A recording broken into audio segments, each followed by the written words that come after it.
Hey guys, in today's video in CorelDraw, we're going to be looking at exporting our made image to CMY with a fake K. And this is going to be quite an important step for your actual printing use afterwards. But before that, let's have a quick intro first.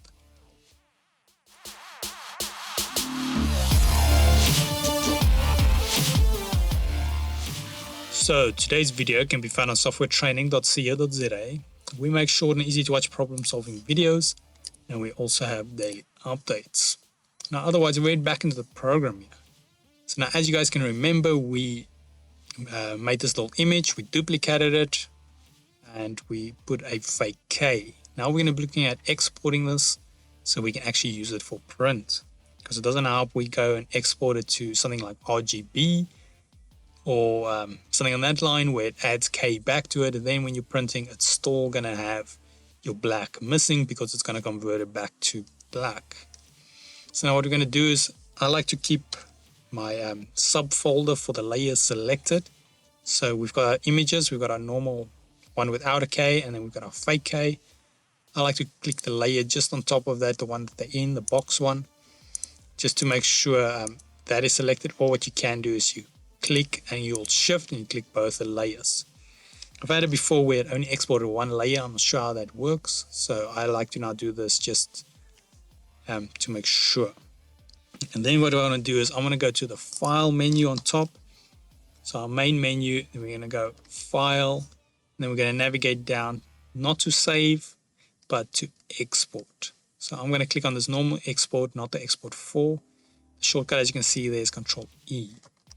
So I'm going to click export and then select where I want to export to. I already have a file here for CD, for CorelDraw, and then CMY. So I know this is the actual one where I removed the K. Now the format, unfortunately, is quite important. I found that the normal JPEG works very well. The JPEG bitmap, because it allows me to be able to export it to a CMYK. Then what I do is click on export, say yes to overwrite, and it's going to give me a few options to set. It's first going to draw a little preview here. Now this can take a bit of a while depending on your system, and this will also the actual settings will vary if you go on custom or high or so forth. And then once that is set, you can navigate and see what the actual preview is going to look like. Like I said, it's going to look a little bit different from what the program's displaying here, but we'll look at now how to get a bit more solid black. Then the most important step over here is under the settings, we want to go to color mode and set it to CMYK. So we've got the grayscale, RGB, and CMYK. If you go to grayscale, or the RGB, it's going to add a new fake black. So like I said, make sure you say CMYK. And you might be tempted to click on the little eyedropper and see what's the black here. And at the bottom here, you will see it's already saying there's K. But don't worry, this is kind of just a representation of what it can see, and not what is actually there. So with all of this selected just like this, I think everything here is default other than I've set the mode to CMYK. I'm going to say OK, and then that will export it for us. Now, if you want to, before we quickly test the K, if you want to make it a little bit darker, then what I found helps is you select this top layer that we use for black.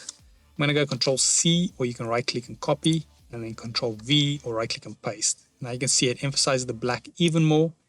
So now what I'm going to do is I'm going to quickly export this one. Or let's just select our layers again. I'm going to go File. I'll do all of this very quickly because we've already done it.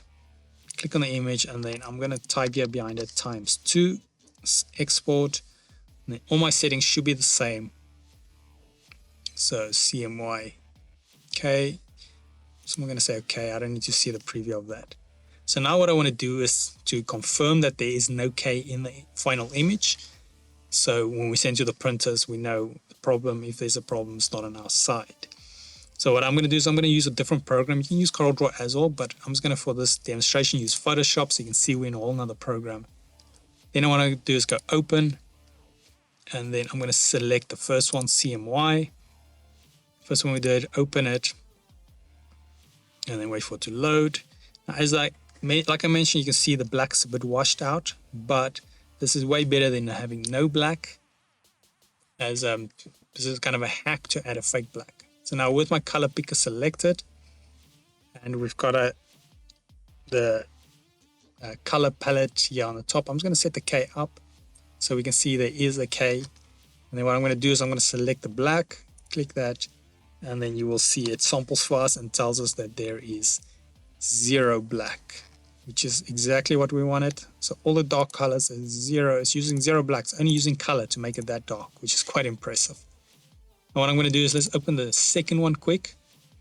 So we can just see the difference when we duplicate it. So the ×2. So this is the one we duplicated the multiply layer.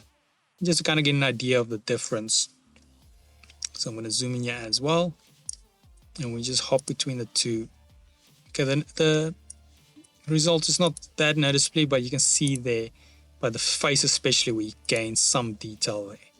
So this is a great way to get a little bit more contrast. So we simply just duplicate that multiply layer that we created.